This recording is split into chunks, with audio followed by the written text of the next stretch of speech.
Legal. Eu tenho visto isso, por exemplo, mas aí não nas startups, mas o valor de mercado de Magazine Luiza, por exemplo, com base no comércio eletrônico, e agora a Casas Bahia está querendo copiar. Copiar não digo, mas está querendo diversificar e até querendo atingir um público de uma classe A e B. E aí eu fico um pouco atrás. Eu lembro que a C&A quis fazer isso há uns anos atrás, quando mudou o seu garoto propaganda, mudou toda a estruturação física de produtos, serviços, enfim. E não deu muito certo. Embora alguns empresários tenham falado que sim, mas estou vendo que a Casas Bahia viu que deu certo com o Magazine Luiza e está indo mais ou menos pelo mesmo caminho. Claro que não são startups, né?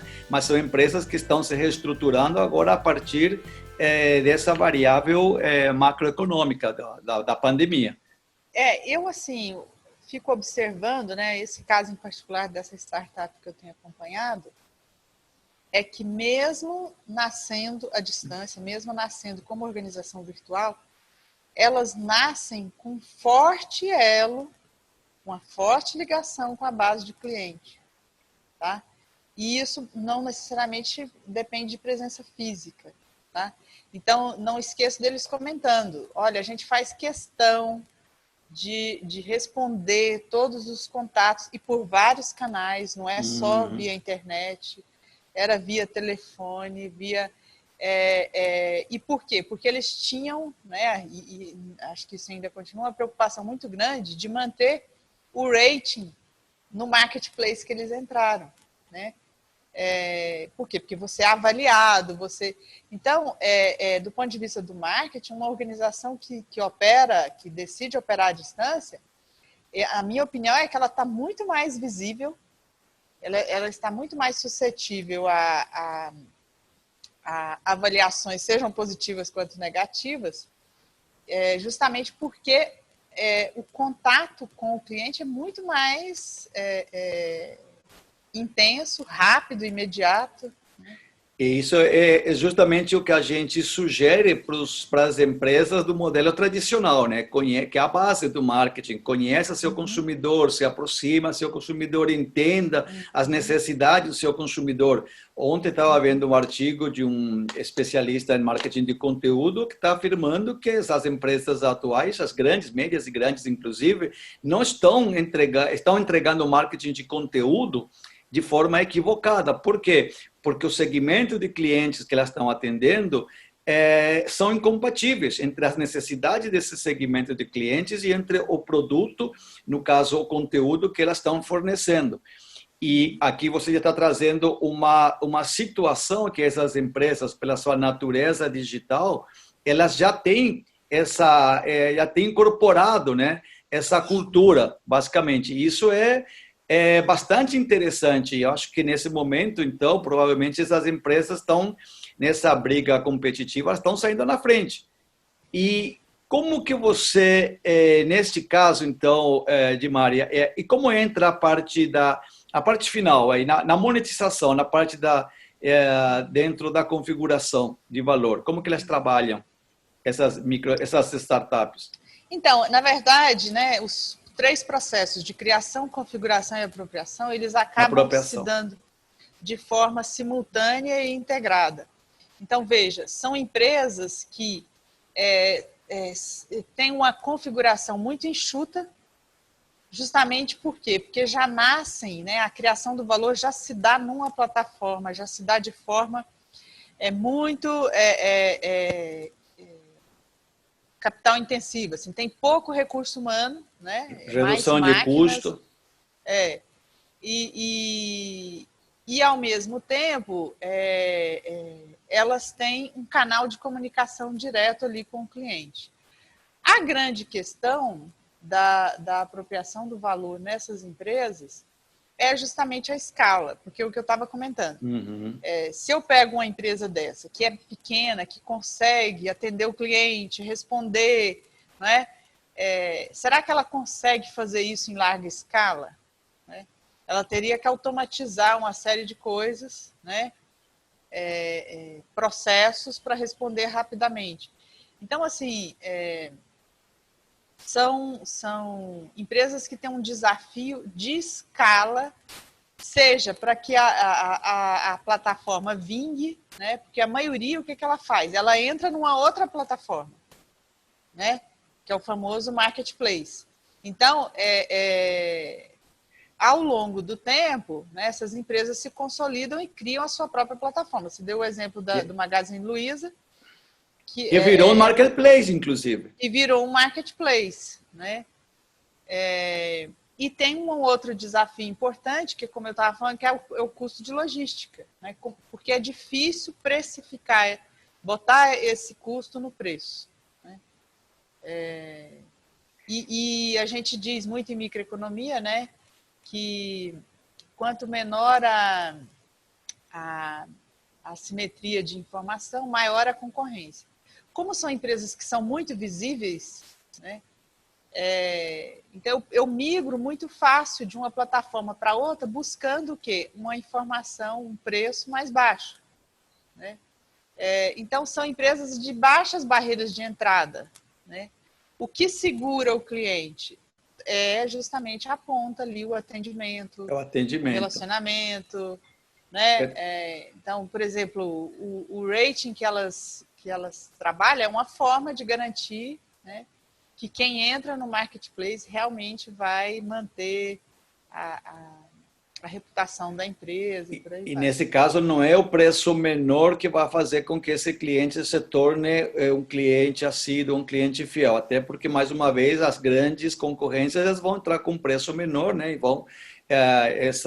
eu sempre falo que concorrer pelo preço baixo nunca é uma boa estratégia, a não ser que você tenha um capital, recurso financeiro, tecnológico e humano que seja bastante sustentável.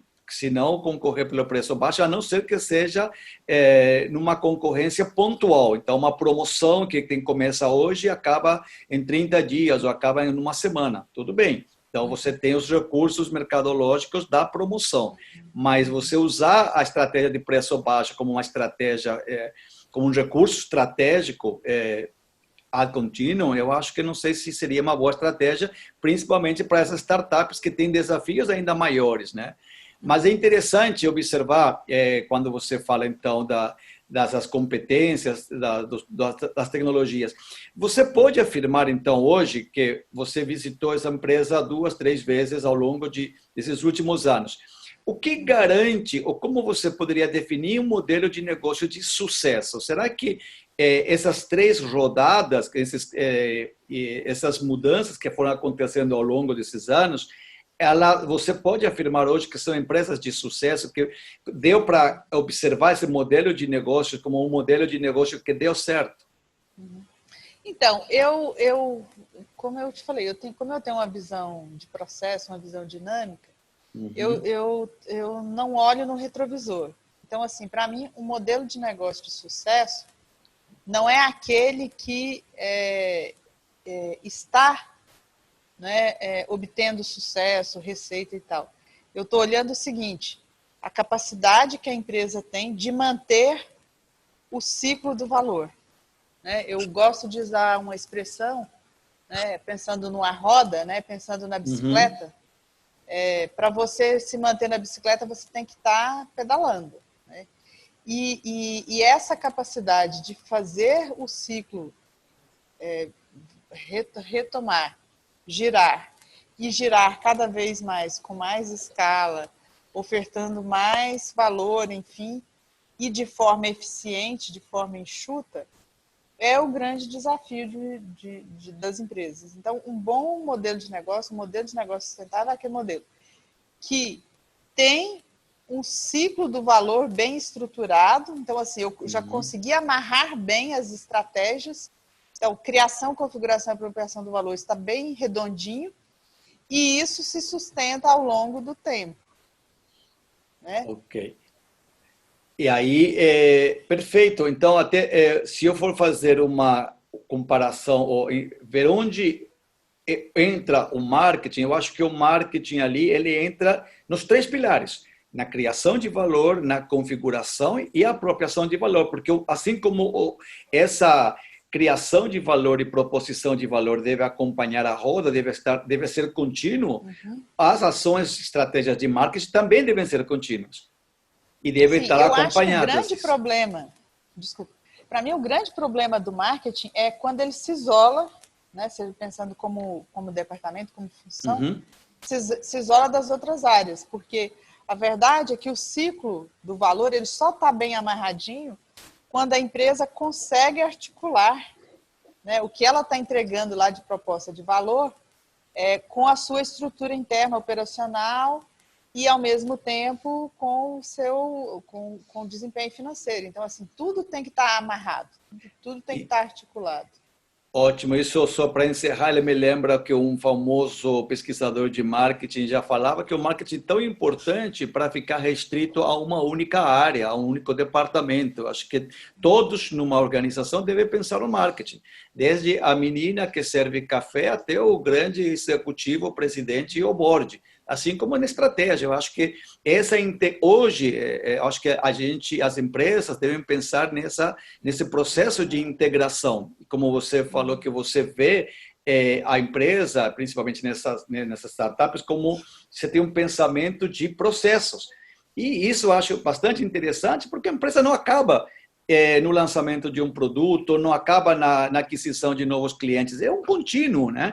Então, e aí é um trabalho de estruturação, de capacitação das pessoas, os recursos financeiros acoplados, os recursos tecnológicos, humanos, enfim, toda essa é uma engrenagem, né? Eu vejo como uma engrenagem. Você que enxerga o processo é uma engrenagem. Então, mas aí um ponto importante que você colocou, tem que pensar o marketing. O que é pensar o marketing? Isso na minha visão, né? Eu acho que o valor que a empresa cria tem que estar na cabeça de todos os funcionários, né? É um mindset Sim. de valor, assim. Então, uma empresa de sucesso é aquela que sabe exatamente que valor ela está criando, seja desde o executivo ao operário de chão de fábrica, seja o back-office, o front-office, né? E por quê? Porque na medida que eu tenho essa visão uníssona em torno do que eu estou criando de valor, eu tenho essa visão de marketing aí que você está colocando, né? Perfeito, Dimária, muitíssimo obrigado. Acho que foi um bom bate-papo aqui para os colegas e alunos que estão querendo se adentrar mais em estratégia, em marketing, em startups. E o que você, só para encerrar umas palavras finais, o que você diria para esse aluno que está tentando ingressar hoje nessa área de estratégia e os novos alunos, né, que estão começando um semestre agora, 2020? Olha, eu diria que são poucos os estrategistas de verdade que a gente conhece no mercado. Porque ser estrategista é um grande desafio, tá? É preciso ter uma capacidade de leitura do ambiente de negócio muito afinada, né? De fazer cenário, de conseguir abstrair, pensar nos conceitos, o próprio conceito de valor. O valor não é o produto. Eu tenho que ir além da aparência do produto, né? E isso exige raciocínio lógico, exige formação, né? Exige uma teorização sobre o seu mercado, o seu público-alvo. Então, é uma atividade que exige desafios aí constante, né? Constantes, sim. Ok, Dimária, muitíssimo obrigado e espero que a gente se encontre pessoalmente, fisicamente em breve, tá bom? Um beijo grande para você e toda a família.